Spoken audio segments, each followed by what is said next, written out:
Démonstration des points d'entrée, points de sortie et la gestion, comment savoir si les usagers sont in, out du système. Donc, tout est relié au niveau des points d'accès. Donc, sur l'arbre de vue ici, on peut voir, exemple, on a une porte d'employé in. La porte d'employé in est présentement, son statut, c'est sur le site, une entrée, donc on-site, et c'est une entrée au niveau du périmètre. On pourrait le changer pour une sortie. Une porte peut être aussi gérée comme étant un point de rassemblement, une gestion de risque. Donc, on est capable d'automatiser le tout avec des événements externes, exemple une liste d'évacuation en cas de feu, d'imprimer des rapports aux pompiers. On peut faire des liens avec des systèmes externes, donc c'est intéressant.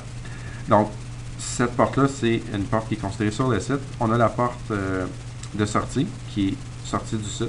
Donc, on a un lecteur entrée, un lecteur sortie. Et dans le périmètre, on peut être relié à d'autres portes. Exemple, ici, plus bas, on a une autre porte avec le statut sur le site. Et une autre porte avec le statut qui est hors du site.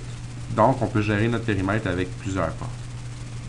Au niveau, ensuite, par la suite, des usagers, on a la possibilité, si quelqu'un, exemple, perd sa carte, veut sortir du périmètre de l'usine, on peut facilement aller dans le statut. Présentement, on a Steven qui est considéré comme étant in, qui est entré dans le système. Donc, ce que je vais faire, je vais changer son statut automatiquement.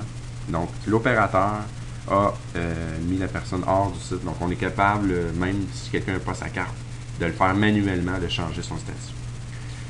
Afin de pouvoir voir vraiment en temps réel qui est sur le site, qui est hors du site, on peut venir cliquer ici sur le bouton de détail, venir sélectionner les usagers. Et donc, au niveau des usagers, on est capable de rapidement voir avec des couleurs définies qui est sur le site, qui est hors du site. Donc, on peut même faire une recherche. Oui, je vais sélectionner l'usager. On va le classer par le nom de famille. Oups. Je vais rechercher mon usager, l'ozone. Donc, mon usager est ici. Je peux même double-cliquer dessus. Je peux aller valider la personne. Je sais que la personne, elle est entrée. Je sais à quel point d'accès et à quelle heure elle est entrée dans le périmètre. Donc, facilement, on peut voir ça. On peut les classer aussi par le statut.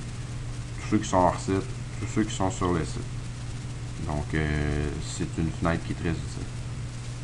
Voilà pour la démonstration.